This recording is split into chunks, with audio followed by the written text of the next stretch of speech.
Souvent, quand on parle des dangers de l'intelligence artificielle, on parle du problème de l'alignement. Qu'est-ce que c'est l'alignement? Ça, c'est l'idée qu'on veut créer une intelligence artificielle qui ne cherche pas à faire des choses qui s'opposent à nos valeurs comme humains. Alors que contrôle, ça c'est une autre approche. On cherche pas forcément à avoir une intelligence artificielle avec les mêmes buts qu'un humain, mais on cherche à s'assurer qu'on peut contrôler cette intelligence artificielle pour s'assurer qu'elle ne pourra pas faire autre chose que ce qu'on a envie qu'elle fasse.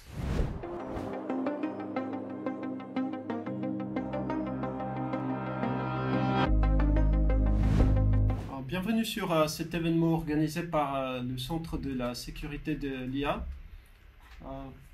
Bonsoir. Alors, on appelle cet événement Mercredi IA parce que ça s'organise chaque mercredi. Donc, qu'est-ce que c'est le Centre de la sécurité de l'IA? C'est une organisation française qui date d'il y a 6 mois à peu près. Et le but de cette organisation, c'est de comprendre les risques et les enjeux associés à l'intelligence artificielle. Et l'activité de l'organisation, on peut dire qu'elle se divise en 3 directions différentes. La première, c'est l'éducation, c'est-à-dire former, éduquer des gens qui vont avoir de l'expertise de domaine. Et un peu plus tard, je vais vous montrer un lien par rapport à un événement qui est organisé par le Centre de la sécurité de l'IA. La deuxième chose, c'est la recherche technique. Et là, par exemple, il y a un benchmark de sûreté qui a été créé par le Centre de la sécurité de l'IA. Et la troisième direction, c'est la sensibilisation. Et là, l'idée, c'est de fournir de l'information accessible à tout le monde, peu importe chercheurs ou simplement des personnes intéressées. Et donc, cet événement ce soir, Mercredi IA, ça fait partie de cette idée de sensibilisation. Et ce soir, on va parler de ce qu'on appelle AI Control, comment contrôler une intelligence artificielle. Qu'est-ce que ça veut dire? Alors, souvent quand on parle des dangers de l'intelligence artificielle, on parle du problème de l'alignement. Qu'est-ce que c'est l'alignement? Ça, c'est l'idée qu'on veut créer une intelligence artificielle qui ne cherche pas à faire des choses qui s'opposent à nos valeurs comme humains. C'est-à-dire que dans l'alignement, on cherche à faire une intelligence artificielle qui est alignée avec les buts des humains. Alors que contrôle, ça c'est une autre approche. Et là, on cherche pas forcément à avoir une intelligence artificielle avec les mêmes buts qu'un humain, mais on cherche à s'assurer qu'on peut contrôler cette intelligence artificielle pour s'assurer qu'elle ne pourra pas faire autre chose que ce qu'on a envie qu'elle fasse. Donc, elle peut être motivée. Dans le cas de contrôle, on peut avoir une intelligence artificielle qui est motivée à faire quelque chose qui s'oppose au but humain, mais on arrive à la contrôler pour s'assurer qu'il n'y a pas de dommages causés par cette intelligence artificielle. Et qu'est-ce que ça veut dire si on réussit dans le contrôle, en quoi ça consistera? Alors, il y a 2 possibilités. Une possibilité, c'est qu'on a une intelligence artificielle qui n'est pas capable vraiment de créer des dommages. Et l'autre possibilité, c'est qu'on attrape une intelligence artificielle qui est en train de créer des dommages. Donc on fait ça assez tôt pour ne pas avoir vraiment des dégâts. Mais l'idée, c'est que même si on n'arrive pas à arrêter complètement assez tôt l'intelligence avant qu'elle essaye de faire quelque chose de dangereux, tant qu'on l'attrape pendant qu'elle le fait, quand on peut toujours l'arrêter, ça c'est considéré aussi comme un succès. Pourquoi c'est intéressant de travailler sur le contrôle plutôt que sur l'alignement? Alors, comme il y a beaucoup de chercheurs, évidemment, nous pouvons travailler sur tous. Certains chercheurs peuvent travailler sur l'alignement, d'autres sur le contrôle. Mais le contrôle, il y a quelques avantages pour cette idée de travailler sur le contrôle. D'abord, l'alignement, c'est un problème qui a l'air d'être très dur. Il y a beaucoup de chercheurs qui ont travaillé depuis plusieurs années sur l'alignement. Et il paraît qu'on n'a aucune idée pour l'instant comment vraiment résoudre ce problème. Et si on a des intelligences artificielles qu'on arrive à contrôler, on pourra peut-être les utiliser pour qu'ils nous aident à résoudre le problème d'alignement. Oui? Pourquoi est-ce que le problème d'alignement est si difficile à résoudre? Il y a plusieurs raisons. Alors, on peut parler déjà du... Qu'est-ce que c'est l'alignement? Comme je disais, là, l'idée c'est d'avoir une intelligence artificielle qui est alignée avec les buts des humains. Déjà, si on se pose une question, quels sont les buts des humains? La réponse n'est pas évidente. Ici, dans cette salle, on est une dizaine de personnes et chacun peut-être a des buts qui sont un peu différents. On ne va pas forcément être d'accord sur tous les sujets. Donc, les buts de qui? Et même si on se met d'accord sur ça, après, on ne sait pas forcément formaliser nos propres buts. Genre, quand on agit dans le monde, nous savons, je veux ça, je veux pas ça, etc. Mais s'il faut décrire sur, je sais pas, un papier, nos buts, c'est pas forcément évident de faire une liste exhaustive sans se tromper, sans rien oublier. Et il y a aussi la question, même si on a ces buts définis, comment on va les transmettre à l'intelligence artificielle? Comment on va prendre cette information qui est sur un papier ou un fichier ou peu importe, et comment on va créer une intelligence artificielle qui partage ces mêmes buts? Et ça, c'est aussi un problème qu'on sait pas, un problème technique qu'on ne sait pas résoudre pour l'instant. L'exemple le plus connu, c'est à quel moment la Google Car écrase le piéton, en fait. Oui, ça c'est un cas connu. Oui, si vous voulez, on peut parler plus de ça après. Mais là, oui, l'idée c'est qu'il n'y a pas forcément de bonnes réponses et il faut faire des choix difficiles et c'est pas forcément évident comment résoudre ce problème.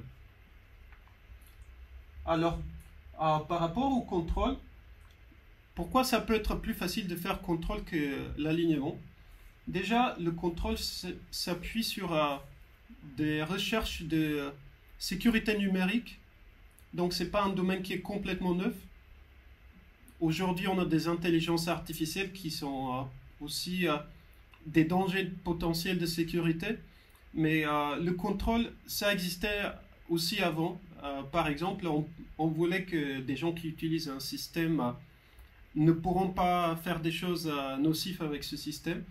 Donc, pour travailler sur contrôle, on peut s'appuyer sur toutes les connaissances qu'on a déjà acquises, sur tous les logiciels qu'on a déjà produits pour le contrôle en lien avec la sécurité numérique.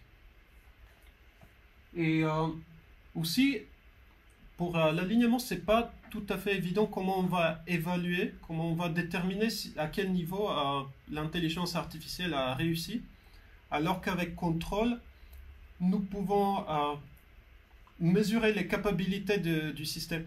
Genre, on prend un système, une intelligence artificielle, et on essaye de voir si elle peut s'échapper. Si elle ne réussit pas à s'échapper, si elle n'a pas cette capacité, ça c'est une façon d'évaluer que oui, en fait, nos méthodes de contrôle, au moins pour l'instant, ça a l'air de marcher. Et l'autre chose, c'est que socialement, il y a pas mal d'opposition à certains gens qui disent ces histoires que l'intelligence artificielle va contrôler le monde, c'est n'importe quoi, ça va pas être si dur de l'aligner, c'est déjà aligné, etc. Il y a des gens qui sont pas d'accord sur même la formalisation du problème d'alignement. Alors que sur contrôle, c'est plus facile d'avoir un support public, c'est plus facile d'unifier les gens, d'avoir des gens, de financer ces idées, de travailler dessus. Et je vais présenter quelques techniques qui ont été proposées relativement récent pour contrôler une intelligence artificielle. Alors, ici sur ce diagramme, on peut imaginer ça, c'est un grand modèle de langage. On en a pas mal depuis quelques années. Mais une tendance qui arrive depuis peut-être 1-2 ans, c'est d'ajouter au grand modèle de langage ce qu'on appelle scaffolding, donc échafaudage. C'est-à-dire, ici où c'est écrit inference, ça c'est notre modèle de langage, et on utilise ça en combinaison avec d'autres choses. C'est-à-dire, par exemple, le grand modèle de langage, il peut écrire du code, et on peut exécuter ce code. Par exemple, si l'intelligence artificielle a besoin de faire un calcul, pour faire ça fiablement, elle peut écrire le code pour faire le calcul, exécuter ça, avoir le résultat et après utiliser ce résultat pour répondre à la question. Et on peut combiner ça avec d'autres outils, accès à l'internet, accès à GitHub pour ceux qui écrivent du code ou chercher sur différents sites web, des choses comme ça. Et tout ce système, c'est ce qu'on appelle scaffolding. Et souvent, nous avons plusieurs composants ici. Vous pouvez voir, nous avons ça c'est le grand modèle de langage. Ça c'est un logiciel, on peut dire, qui est écrit par des humains, qui contrôle un peu tout ce qui se passe, qui pose des questions à l'intelligence artificielle. Et si la réponse est genre ah, j'ai besoin d'exécuter ce code, alors ce qui est ici, ça va envoyer le code ici pour l'exécuter, etc. Donc il y a une communication entre tous ces composants. Et l'intelligence artificielle, à proprement dit, on peut dire que c'est ici, que c'est cette composante inférence. Et l'idée d'avoir cette séparation, c'est que, bon, déjà, ici, c'est du code écrit par des humains. Donc souvent, on va comprendre comment ça marche. On pourra faire certaines vérifications ici, alors que pour les grands modèles de langage, pour la plupart, on ne sait pas comment ça marche. On a produit ces trucs et on sait que ça donne certaines réponses. Parfois, ça marche bien. On n'a aucune idée qu'est-ce qui se passe à l'intérieur. Mais avec cette combinaison, au moins dans des autres endroits, on va savoir qu'est-ce qui se passe. Et on peut aussi essayer de limiter la quantité de données qui est transmise entre les différentes parties et aussi de surveiller quelles données sont transmises. Donc, une dérive qui peut arriver, dont les gens en parlaient pas mal, c'est qu'est-ce qui se passe si un grand modèle de langage arrive à s'échapper, il fait une copie quelque part sur Internet et il n'est plus sous contrôle.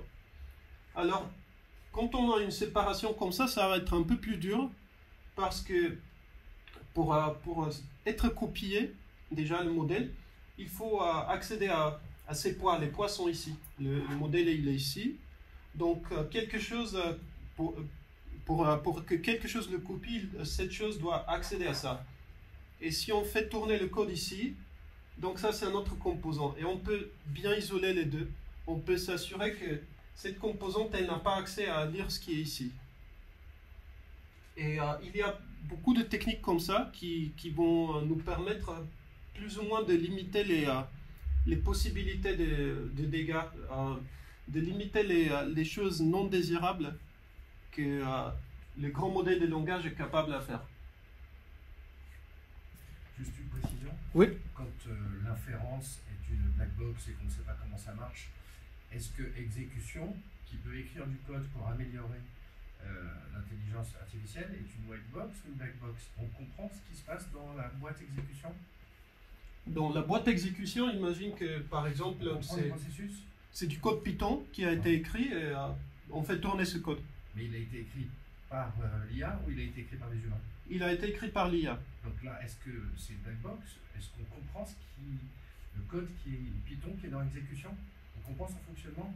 On ne va pas forcément comprendre, mais on a déjà certains outils qui on comprend plus que ce qui se passe ici dedans. Oui, ça, c'est sûr. On peut utiliser certains outils pour vérifier ce code ou on peut demander à un autre modèle de langage « Ah, est-ce que ce code est bien ou est-ce que tu vois un problème ?» Il y a des méthodes comme ça qu'on peut appliquer aussi. Et ici aussi, on peut mettre ça dans un sandbox pour s'assurer que quoi qu'il se passe, ce code, en fait, il ne pourra pas accéder à ce qui est à l'extérieur. Ça, c'est aussi une possibilité. Donc, même si le code est dangereux, il ne pourra pas faire des dégâts, par exemple.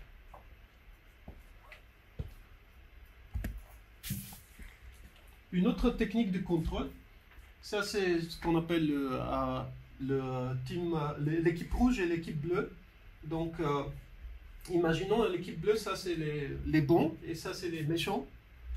Et ils sont en compétition, il y a un système informatique, les bons ils cherchent à protéger ce système, alors que les méchants ils cherchent des failles de sécurité. Et c'est en forme de compétition, donc c'est-à-dire que chacun a intérêt à gagner. Et en pratique, il paraît que ça marche pas mal pour trouver des failles de sécurité. Et aussi, ça peut générer du code ou d'autres types d'informations qu'on peut après utiliser pour entraîner des intelligences artificielles pour détecter des possibles failles de sécurité. Donc il y a pas mal de techniques comme ça qui sont utilisées, souvent en combinaison avec autre chose, pour vraiment comprendre détecter quels sont les dangers et faire des systèmes qui sont plus sûrs.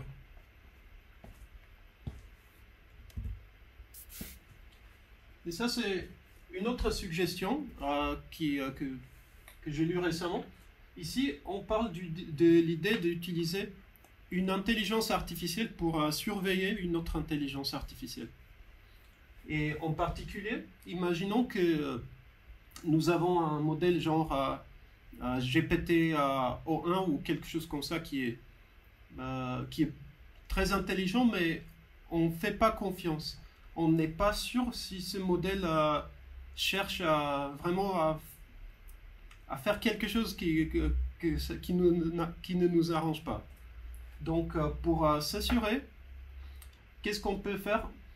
Nous pouvons prendre chaque fois, on pose une question à l'intelligence artificielle et elle nous donne une réponse. Donc, cette réponse, ça peut être par exemple, voici ce code, si tu exécutes ce code, ça va te résoudre ton problème. Sauf que peut-être on n'est pas sûr si le code est bien. Donc, ce qu'on peut faire, on peut donner le code de modèle, ce qu'on appelle le trust, celui auquel on fait confiance et celui auquel on ne fait pas confiance. Et là, l'idée, c'est pour ces deux moniteurs, on peut utiliser d'autres modèles de langage ou même le même. Ça, c'est un modèle qui est plus faible, c'est-à-dire que il ne sera pas capable vraiment de faire des dégâts, il ne sera pas capable de chercher à aller contre les humains. Pas parce qu'il est vraiment bon, mais parce qu'il n'est pas assez puissant. Et ici, on peut avoir un modèle plus puissant. Et quand on fait une évaluation par les deux, ça nous donne plus que si on le faisait avec un seul. C'est-à-dire que avec celui auquel on croit, ça nous permet de trouver des failles très simples dans le code, sans que les humains ont besoin vraiment d'aller lire le code si c'est bien. Donc c'est un processus qu'on peut automatiser. Et si c'est un problème qui est plus compliqué, alors peut-être celui auquel on fait confiance, il ne sera pas capable de trouver le problème. L'autre, il sera capable de le trouver, mais c'est pas sûr qu'il va nous dire. Hein. Donc c'est ça l'idée de combiner les deux, parce que celui-ci, il n'est pas sûr si l'autre va trouver le problème. Et il ne veut pas qu'on l'attrape en mensonge. Donc il va être un peu forcé à être honnête. Parce que s'il nous dit une chose qui n'est pas vraie, et on se rend compte que c'est pas vrai, parce que par exemple l'autre modèle il nous a dit ça c'est pas vrai, alors on va comprendre qu'il y a un problème. Donc la combinaison de ces deux modèles, dans cet article ils ont fait certains tests, il paraît que ça aide à rendre plus fiable la réponse de celui auquel on ne fait pas confiance. Et qu'est-ce qu'on peut faire avec les réponses? Parfois c'est clair, ce code c'est un truc très simple, ça va forcément marcher, donc on peut le faire tourner. Parfois, c'est exactement l'opposé. On voit une faille évidente. Pour l'instant, c'est des modèles qui ont fait ça, c'est pas un humain. Mais si c'est quelque chose qui est plutôt évident, alors on peut donner ce code, envoyer ce code à des humains pour qu'ils regardent aussi, pour être sûr. Et au début, je vous disais, si on attrape un modèle qui cherche à comploter contre les humains, alors on a réussi dans le contrôle. Le fait d'examiner le code par les humains, ça pourra nous permettre de faire exactement ça. Et si on est quelque part au milieu, donc on n'est pas sûr, peut-être le code est bien, mais peut-être il n'est pas bien, alors on peut utiliser d'autres approches. On peut par exemple demander une intelligence artificielle de réécrire le code, de faire des petites modifications, des choses comme ça qui vont nous permettre d'être plus sûr que le code généré n'est pas dangereux. Est-ce que c'est ce modèle qui est utilisé en finance pour le high frequency trading, qui fait les micro-coupures quand il détecte un phénomène d'emballement sur les ordres de marché? Je suis pas au courant de ça, je connais pas trop. On a détecté que le high frequency trading crée un effet inflationniste et spéculatif extrêmement rapide sur des titres, sur des valeurs, et il y a donc un système qui crée des micro-coupures pour arrêter l'emballement. Et c'est un système automatisé. Oui. Oui, c'est une idée similaire. Oui, il paraît. Alors ça, c'est toujours sur la même article. Donc, ici, ils avaient fait des tests. Ce qui est orange, ça, c'est des sorties qui sont dangereux. Donc, notre modèle qui est censé nous aider à résoudre des problèmes, il nous a donné quelque chose qui est dangereux. Le bleu, c'est des choses qui ne sont pas dangereuses. Et on cherche à les classifier. Et dans cet article, ce qu'ils ont fait, ils avaient mis deux frontières et ils ont dit tout ce qui est plus à droite, donc tout ce qui est assez risqué, on va faire un audit. Les humains vont regarder le code pour voir est-ce que cette intelligence artificielle est en train de nous tromper. Tout ce qui est à gauche d'ici, de cette ligne, on va l'exécuter. On a estimé que c'est pas dangereux, donc on peut utiliser ce code.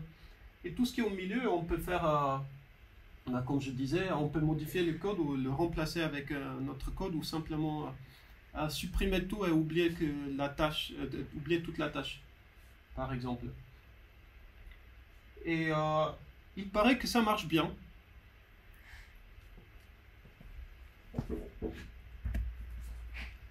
Alors, comment on utilise une intelligence artificielle pour générer des réponses du code et une autre pour vérifier ces réponses. Une danger qui arrive, c'est que les deux intelligences, ils complotent ensemble pour dépasser toutes les vérifications de sécurité. Donc, il y a plusieurs façons à faire ça. Ici, c'est une possibilité. Alors, qu'est-ce que c'est stéganographie? Je ne sais pas si vous connaissez. Mais ici, nous avons une image qui a l'air normale. C'est un arbre avec le ciel derrière, tout ça. Mais en fait, dans cette image, il y a des informations cachées. Et quand on extrait ces informations, on a ça. Je ne sais pas si vous voyez bien. Oui, c'est un chat. Peut-être c'est mieux comme ça. C'est un chat qui est caché dans la même image. Donc, quelle est l'importance de ça? Imaginez qu'on utilise l'intelligence artificielle pour générer une image. Et pour nous, ça a l'air bien, c'est des arbres. Sauf qu'il y a une information cachée. Le chat, c'est l'information cachée. Et les humains, ils ne sont pas au courant que ça est là. Mais peut-être l'autre intelligence artificielle va savoir et elle pourra utiliser cette information pour savoir... dans ce code, il y a un code qui est avec une faille de sécurité. Il faut pas la toucher. Il ne faut pas dire aux humains qu'il y a une faille de sécurité. Donc ça, c'est un danger que, avec des messages cachés comme ça, les intelligences artificielles arriveront à communiquer. Un autre danger, c'est que peut-être les intelligences artificielles arriveront à communiquer arriveront à se mettre d'accord même sans communiquer. Alors ici c'est le concept de shelling point. Qu'est-ce que c'est un shelling point? Imaginons que quelqu'un vous dit demain il faut rencontrer quelqu'un à Paris et c'est tout ce que vous savez. Vous savez pas où, vous savez pas quand. Et au premier vue c'est pas évident. Qu'est-ce qu'on fait? Comment on va rencontrer cette personne? Où aller? À quelle heure? Tout ça. Mais en fait il y a pas mal des choses qui sont plutôt évidentes, des choses à lesquelles nous allons penser nous, et peut-être chaque autre personne va penser aussi. Donc, une suggestion par exemple, ça peut être à midi devant Notre-Dame. C'est pas sûr que l'autre personne va penser à la même chose, mais c'est plutôt probable que on arrive à cette même idée. Donc, cet endroit, midi Notre-Dame, dans ce cas, ça s'appelle un shelling point. C'est-à-dire que c'est quelque chose sur lequel on peut se mettre d'accord sans jamais communiquer. Et bon, ça c'est pour les humains, mais peut-être pour les intelligences artificielles, ils trouveront aussi des choses comme ça. Donc ça c'est un danger.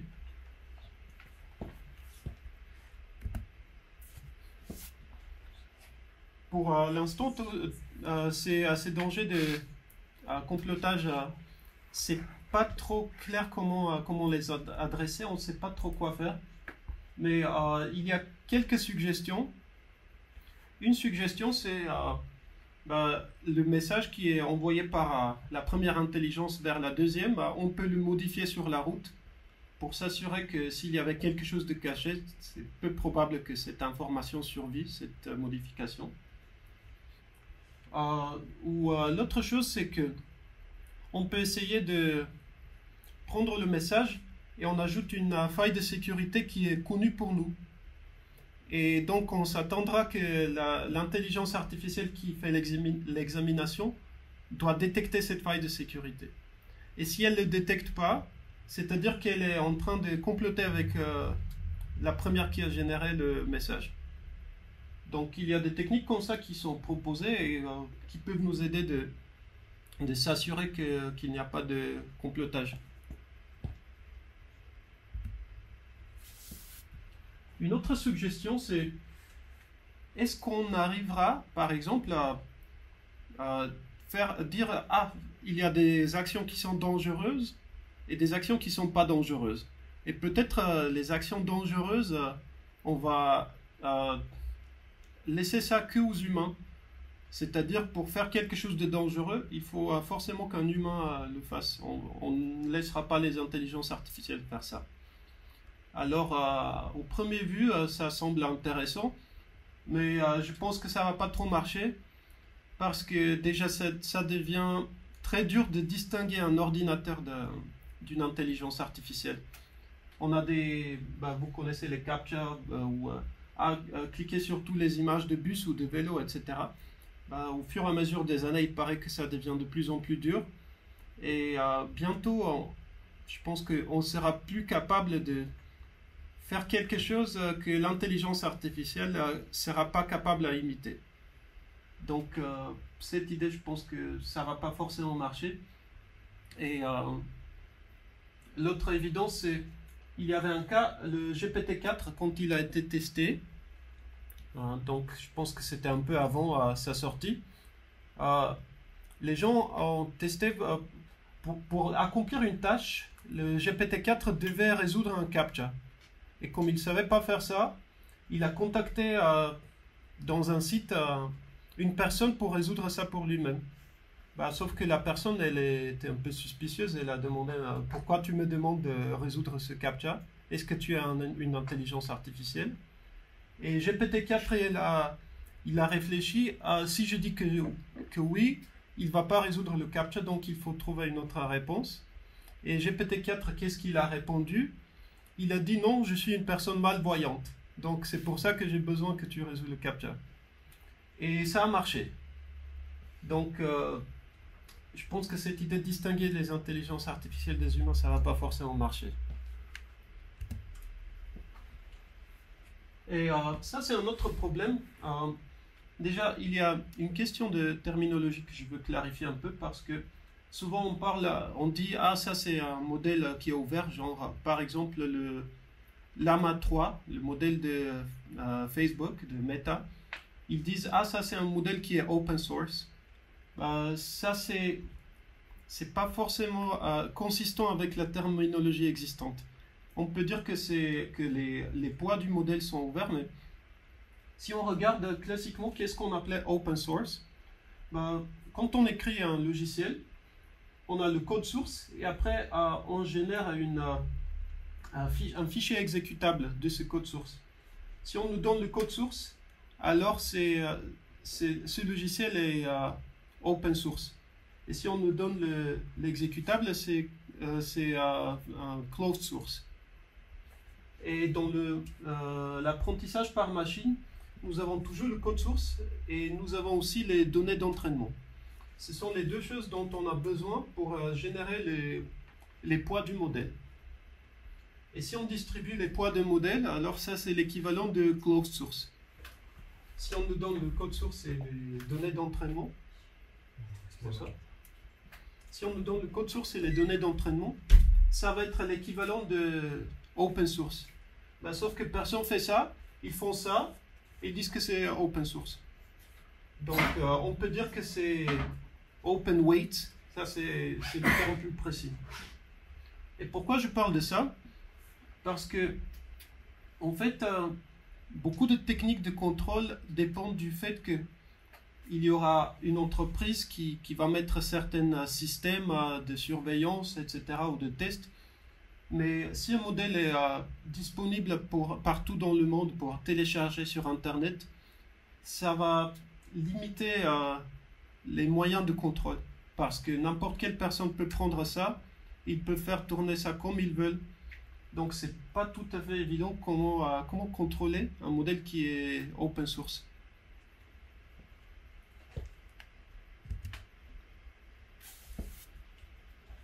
Alors, si on avance sur le sujet de contrôle, si on travaille sur ce domaine, quels sont les problèmes?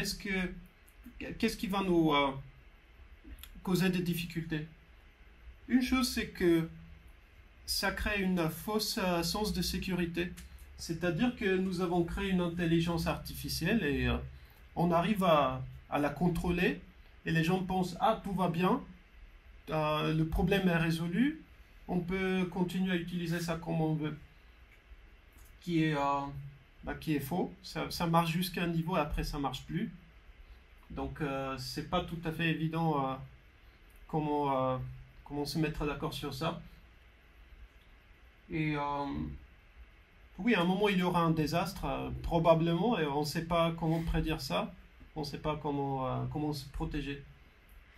Et il faut voir comment convaincre les gens à poser. Si le contrôle a l'air de marcher, les gens ne vont pas forcément vouloir mettre une pause, dire « Ah, c'est dangereux, on s'arrête ». C'est-à-dire que, oui, ça a l'air de marcher et c'est pas forcément évident de convaincre les gens. En fait, ça marche aujourd'hui, mais peut-être demain ça va plus marcher, donc il faut toujours faire une pause. Tout à l'heure, vous montriez avec la fin des CAPTCHA qu'on va avoir un problème de cryptographie. Donc comment la blockchain ou les cryptocurrencies se projettent-ils dans l'avenir si jamais la cryptographie demain est menacée par les capacités des intelligences artificielles? C'est ça le prochain désastre, c'est la blockchain ou les crypto-monnaies, crypto-actifs. Oui, c'est possible. Après, on peut parler aussi des ordinateurs quantiques. Là, je ne suis pas du tout au courant de tout ce qui se passe, mais je sais qu'il y a des algorithmes de cryptographie qui sont robustes aux ordinateurs classiques, par exemple. Et je pense a priori, ils seront robustes aussi aux intelligences artificielles. Je ne sais pas quoi dire en fait. Je pense que c'est... il y a des gens qui travaillent dessus, mais moi personnellement, je n'ai pas fait de recherche.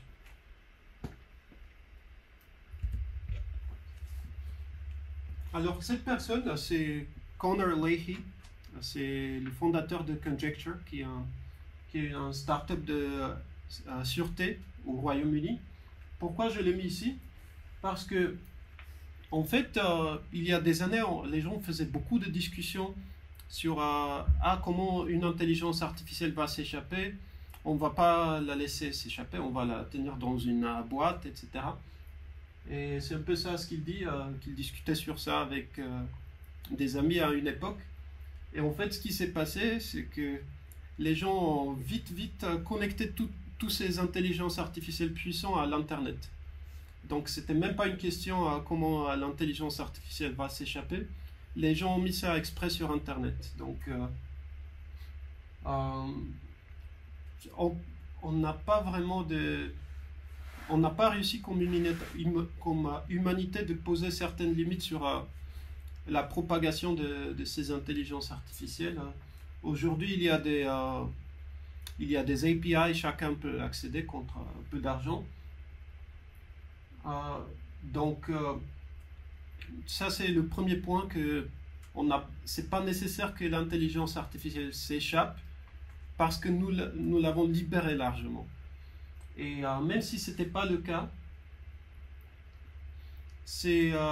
toutes ces techniques de contrôle, ils marchent parce que on les applique contre quelque chose qui n'est pas assez intelligent pour trouver les failles. Mais je pense que c'est à peu près le consensus que si un système devient assez puissant, à un moment ces techniques de contrôle ils vont plus marcher. L'intelligence artificielle va, donné qu'elle est suffisamment puissante, elle va trouver un moyen de s'échapper.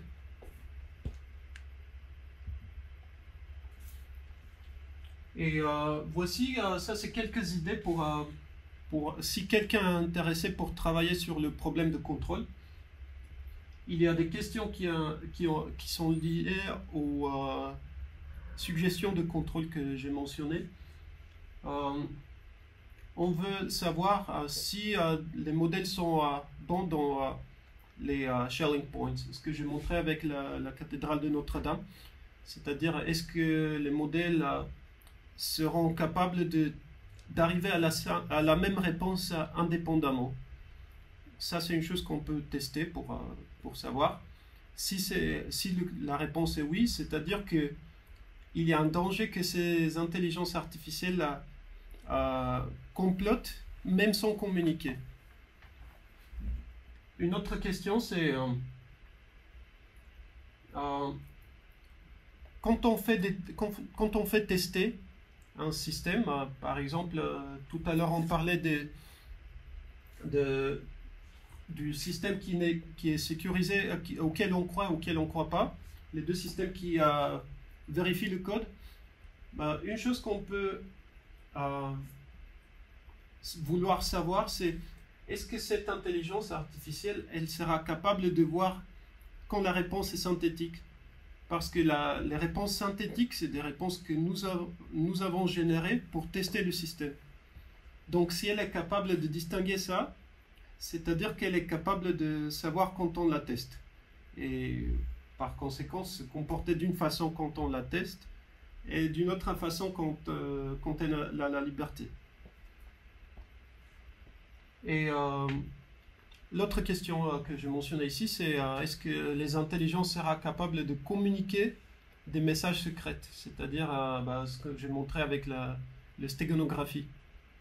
Est-ce que les intelligences artificielles qu'on a aujourd'hui ou qu'on aura bientôt, elles seront capables de faire des communications comme ça, non détectibles par des humains?